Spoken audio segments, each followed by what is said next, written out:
부산 설랑도 교우님을 모시겠습니다.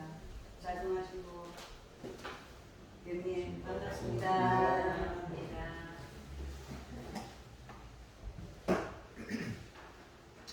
저기 우리 일상수행을 요법에 보면은 5조에 원망생활을 감사생활로 돌리자 그러지요. 근데 일상수행이라고 하는 것은 일상은 늘 그 말입니다. 늘. 그리고 수행은 연습이에요. 늘 연습할 것으로 무엇을 대종사님이 제시하셨냐 그러면 원망생활을 감사생활로 돌리자 그랬단 말이에요. 그러니까 우리가 살면서 한 번씩 돌아봐야 돼요. 늘 돌아봐야 돼요. 우리가 살면서 원망생활하는지 감사생활하는지를 돌아봐야 된다 그 말이에요. 우리 원불교의 핵심적인 말이 무엇이냐 그러면 뭐 기독교는 사랑이고 불교는 자비인데 원불교는 뭐냐 이렇게 묻는 사람들이 있지만 그치요? 그걸 한마디로 딱 하면 은이요 은. 응? 그리고 조금 길게 하면 지은 보은.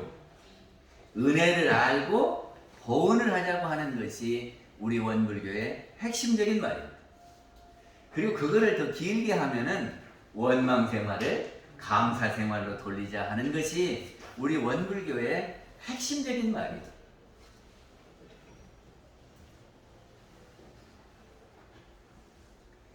그러니까 우리가 원불교에 다니면서 해야 될 일이 뭐냐 그러면 원망생활을 감사생활로 돌리자 하는 거거든요. 그러니까 내가 살면서 원망생활을 많이 하냐 감사생활을 많이 하냐 그거를 대조해서 원망생활을 50% 한다 그러면 50% 교도고요. 원망생활을 70% 한다 그러면 70% 교도. 70% 30% 교도요. 그러니까 자기를 돌아봐서 나는 늘 감사생활한다. 그거 진짜 100% 교도고 앞으로 법인은 감사생활하는 것 갖고 정해야 되겠어요. 에?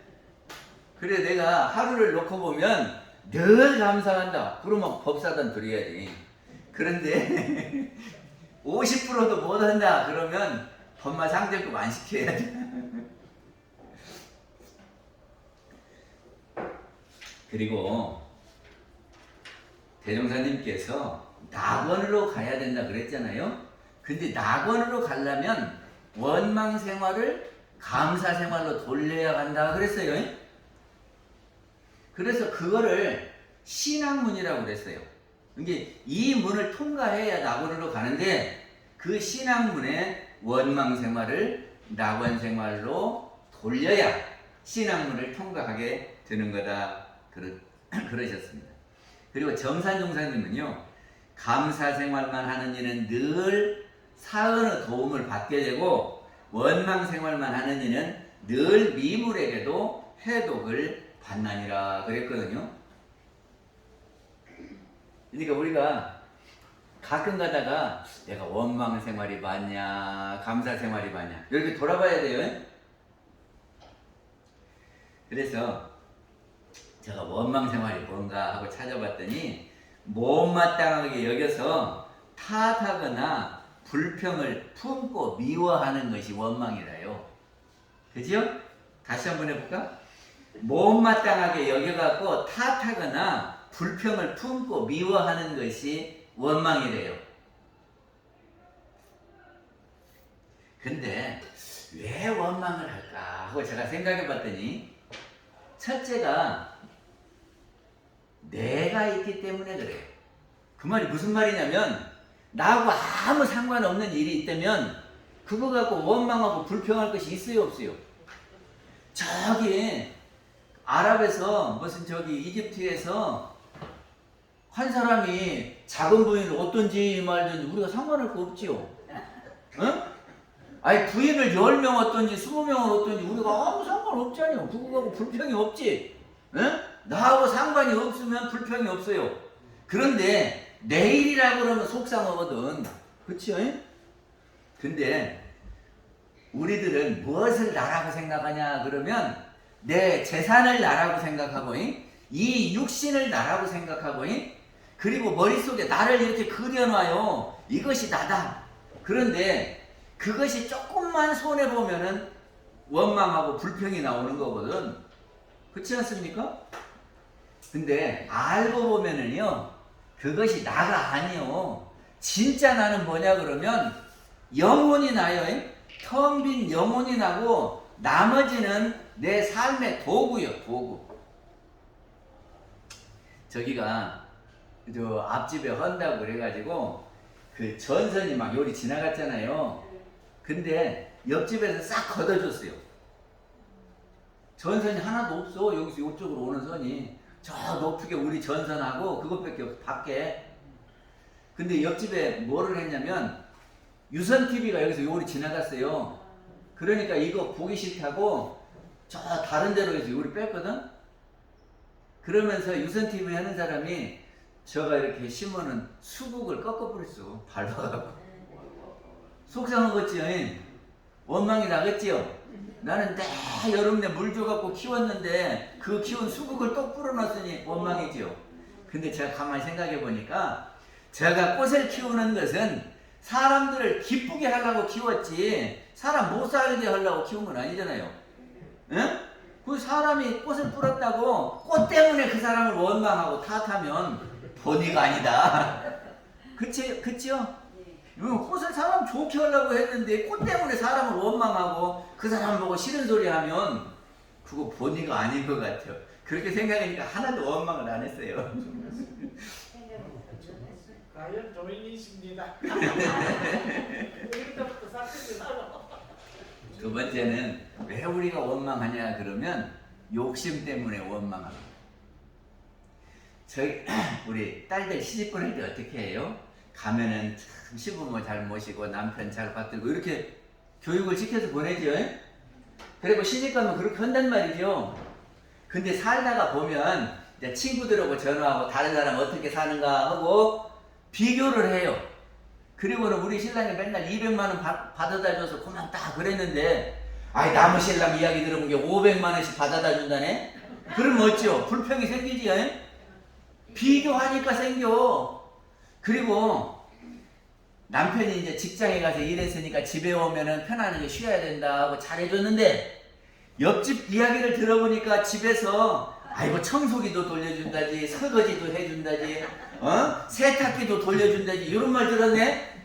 그러니까 그때부터 기분 나쁜 거요. 왜 당신은 남의 집을 그런다는데 설거지도 안 해주고 청소기도 안 돌리고 세탁기도 안 돌리고 그러면서 기분 나쁘다니까. 그러니까 이것이 비교하고 우리 집에 더 잘해야 된다 그러고 바람이 이렇게 크니까 욕심이 생기는 거요. 그래서 원망한다고 말이죠. 그러니까 더 낮은 곳에다 비교하면 아이고 요새 직장 잡기도 어려운데 당신은 아이고 직장이라도 나가니까 얼마나 좋소. 그러면 행복하지. 그리고 직장 안 다녀도 아이고 당신은 건강한 게 얼마나 좋소. 지금 입원해갖고 맨 돈 깨물러 먹는 사람만 있는데 아이고 당신은 건강한 게 얼마나 좋소. 이러면 얼마나 좋아요? 아무리 병원에 있어도 죽어버려갖고 남편도 없는 사람 있는데 아이고 나는 그래도 아파갖고라도 있으니까 얼마나 더해요. 그러니까 낮은 곳에다 비교하면은 감사한데 저 높은 곳에다 비교하면은 맨날 원망이라. 또 우리는 전체를 모르고 부분만 보면은 원망함. 전기를요 잘못해갖고 두 손 만져갖고 감전되었어. 감전되면 어떻게 된 줄 알아요? 전기를 잘 안 만져봐서 모르죠. 이 잘못하다가 두 손을 만지면 얼마나 놀라는지 몰라요. 그러면 전기가 나쁜 겁니까? 좋은 겁니까? 나쁜 거 같죠? 근데 전기 없으면 못 살아요. 그러니까는 이렇게 한 번 잘못했다고 그것만 탓하면 안 된다니까.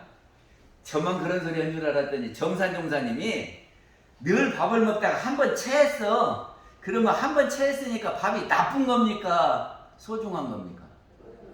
정산종사님이 한 번 밥 먹다 체했다고 밥을 탓하지 마라, 밥을 원망하지 마라 그러시더만. 맞지요?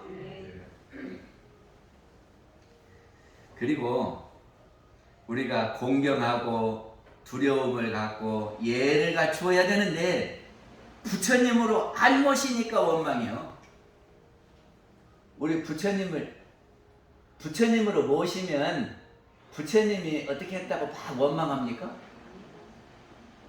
근데 되게 결혼하기 전에는 어찌 잘하는지 몰라. 그지요? 그러다가 딱 결혼하면은 말부터 내려놓더만. 아니 얘가 있어. 박경민 씨가 통영 사람이요.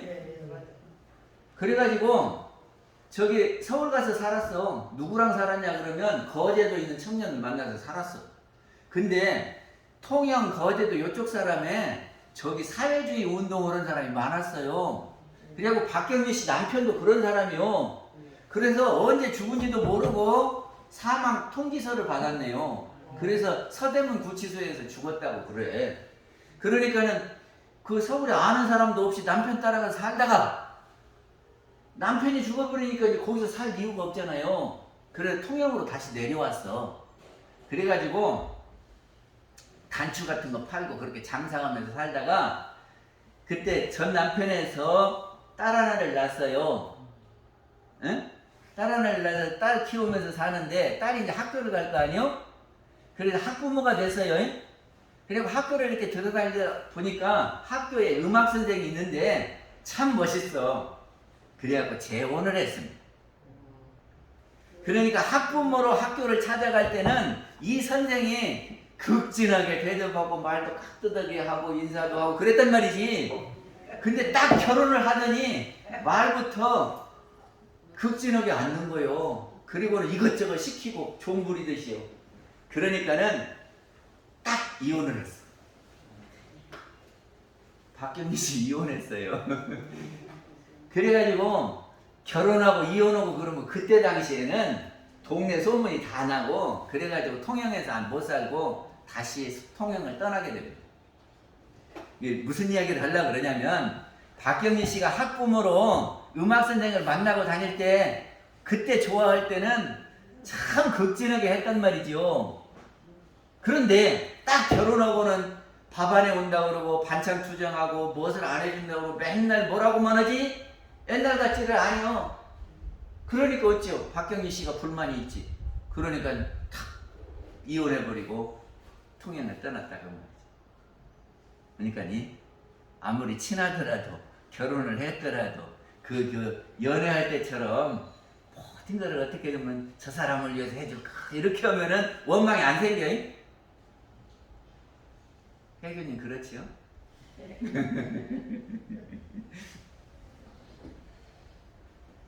다음에는 이제 조금 있으면 겨울이 되지요. 그러면 왜 이렇게 춥냐고 탓을 해야 하네요. 겨울에는 당연히 추운 거예요. 이것이 진리의 작용이에요. 추나 추동 이렇게 돌아가는 거예요. 근데 진리가 그런 건데 진리를 모르고 왜 날씨가 이렇게 춥냐고 원망하면 될까 안 될까? 우리가 몰라서 그래요. 그리고 대자리를 모르면 그래요. 대자리가 뭐요? 대소유무 할 때 대는 본원을 이야기한다 그랬어요. 큰 것을 이야기하는 게 아니고 본원을 대라고 한다고. 그러면 본원이 몇 개요? 본원이 몇 개요? 어려워져 버립니다. 저기가 저 오른손도 있고 왼손도 있고 있잖아요. 그럼 이게 어디가 붙었냐 그러면 저한테 다 붙어 있는 거예요. 그러니까 이 왼손도 근원은 저고 오른손의 근원도 저고 그렇게 근원으로 들어가면은 하나요. 그러면 하나인데 이 손이 이 손한테 잘못했다고 원망하겠어요 안 하겠어요? 모른가? 연필 갖고 이렇게 깎다가 손상하면은 너희 새끼 왜 손상했냐고 여하를 탓해요. 내가 잘못했으니까 나로 돌려. 그렇지. 그러니까는 근원을 알면 우리가 다 법신불에 다 이렇게 연결이 되어 있어서 하나요. 한 몸이요. 그러다면 다 서를 것이 없지. 근데 그 본원을 모르기 때문에 우리는 원망한다 그런 말이에요. 다음에 또 우리가 원망을 왜 하냐 그러면 상이 있기 때문에 그래요. 인도품 17장에 대종사님 이렇게 하셔서 제가 한번 이야기를 했는데 이공주 종사님이 상당히 부자요. 그래갖고 교단 일을 많이 했거든. 근데 교단 일만 많이 한 게 아니라 주변 사람들을 많이 도왔어요. 그런데 그렇게 은혜를 베풀었는데 원망이 생기는 것을 아느냐고 대종사님이 물어요. 그러니까 어떻게 이렇게 은혜를 베풀었는데 원망이 생기겠습니까? 보통 그렇지요. 그런데 대종사님이 이렇게 말씀하시는 거예요. 네가 베풀었다고 하는 상을 가지고 있으면 저 사람들이 다른 사람하고 똑같이 할 때 미운 생각이 든다. 그래요, 안 그래요? 저 사람은 나한테 은혜를 입었는데 저 자식이 은혜도 모르고 저렇게 한다고 그러단 말이죠. 그러면 그 마음이 악의종자가 싹 튼다 그랬어요. 그러니까는 내가 은혜를 베풀고 베풀었다는 상이 남으면 원망이 생기는 겁니다.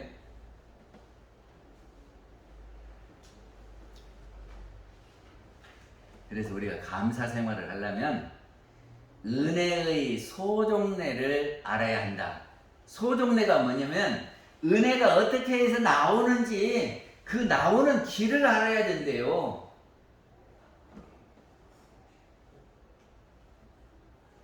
저기가 대종사님께서 우주 만유는 없어서는 살 수 없는 관계다 그랬습니까? 안 그랬습니까?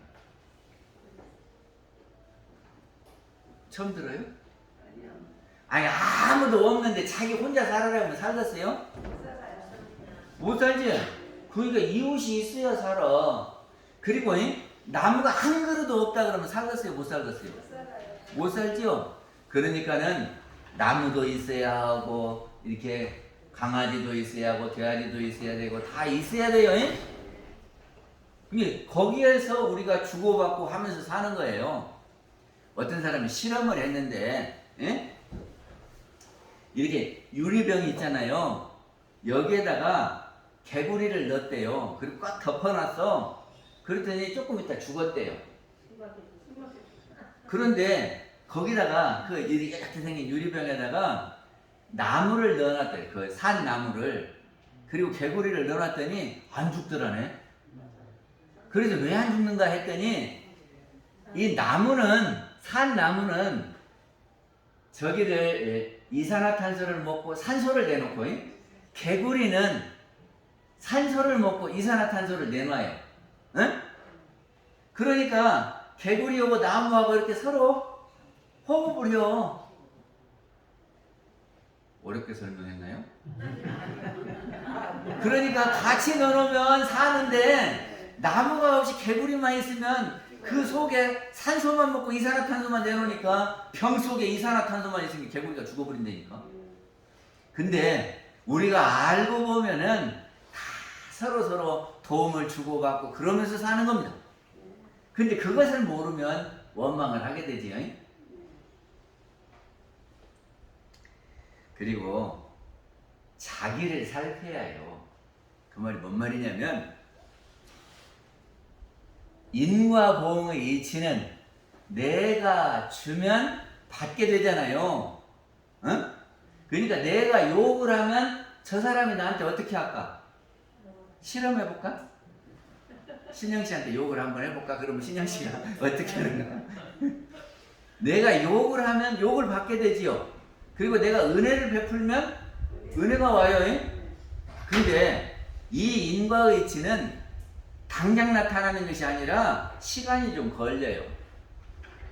시간이 걸려. 이게 당장 나쁜 소리 했으면 그 앞에서는 가만히 있다가 저 집에 가갖고 아이고 그 사람 나쁘다고 이런다니까. 시간이 좀 걸려요. 그러니까는 상대방이 나한테 하는 것은 하는 것의 거울이다. 아시겠어요? 내가 한 것을 내가 받게 되는 거예요. 근데 그것을 모르고 우리는 받으면 원망이에요. 지가 하는 것은 생각지도 않아.